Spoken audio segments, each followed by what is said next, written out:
Let's get to both sides of the auto bailout issue now. With me, New Jersey Congressman Scott Garrett. He is against the bailout. Also, Ohio Congressman Dennis Kucinich, who is for the bailout. Good to see you, gentlemen. Good to be with you. Thanks. Congressman Kucinich, let me start with you, because the latest intel I'm getting from about 30 minutes ago is that there's some indication that House Dems could try to move a bill on the House floor as early as tomorrow. Is that what you're hearing? That's right. And when you think about it, think of all the time that was spent to deliberate giving Wall Street a $700 billion bailout. And we know what the banks did. They're hoarding the money. This is to try to save our automotive industry.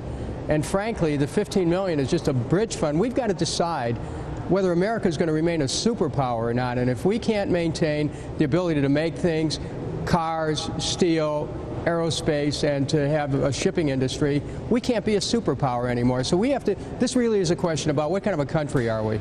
Congressman Garrett, I know you disagree with that. In fact, you believe that for America to be a superpower, it's all about small businesses, correct? Absolutely. When you consider about where most jobs are created in this country, it is a small business, and where the growth in jobs is, it's small business as well. And those people are not being considered in all this. And I can anticipate this, that following this bailout, they will be coming, rightfully so, saying, where is the bailout for us? And as far as making America stronger again, one way we can do that is make sure that Congress follows its own rules.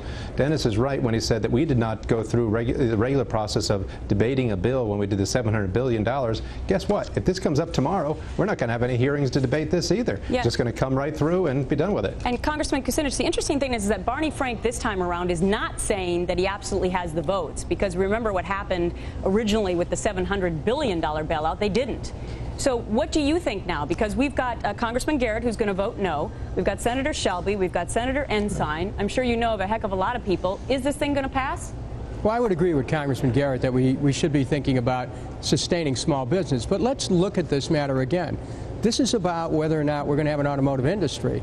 I'd say, suppose for example, that the owners of the car company said they just wanted to go out of business, period. They shouldn't be permitted to do that. Automotive, steel, aerospace shipping, vital to our national security. We shouldn't take this lightly. We've got to be very careful here.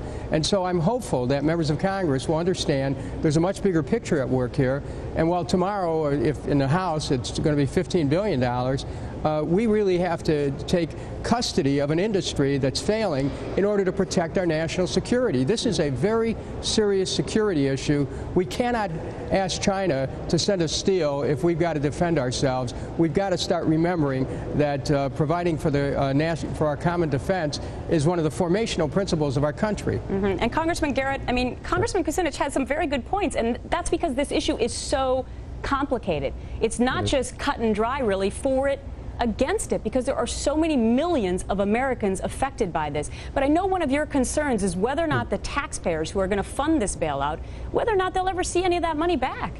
Well, that's the excellent question. You know, I looked at this from day one with an open mind, and I was glad to see that I was able to make some points that maybe got accepted, such as saying that if you do a package like this, you don't all of a sudden undo states' rights and force the dealers to have to close and what have you, which was one of the initial prerogatives or pushing that they were making on this.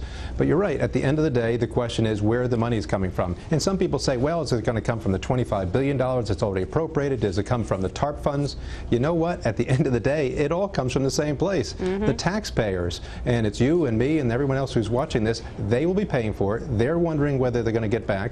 A lot of members of Congress right now have buyer's remorse with the $700 billion because there's no oversight there. So those questions do remain within 24 hours of a bill that you and I maybe haven't seen the final draft of yet. Okay, Congressman Kucinich, you get the last word. I would just like to say, I understand Scott's concerns. You have to remember, I was one of the leaders against the Wall Street bailout. This is a little bit different. This is industrial capitalism, not finance capitalism. This is our ability to make things and to remain a power in the world. And so I think that I'm hopeful that Scott and all the other members who are having doubts about this, doubts which I share, I hope that you'll consider the bigger picture here about national security. Well, lots of Americans are listening to both of you tonight, Congressman Garrett and Kucinich. Thank you. Thank you. Thank you. Appreciate the chance. Up next.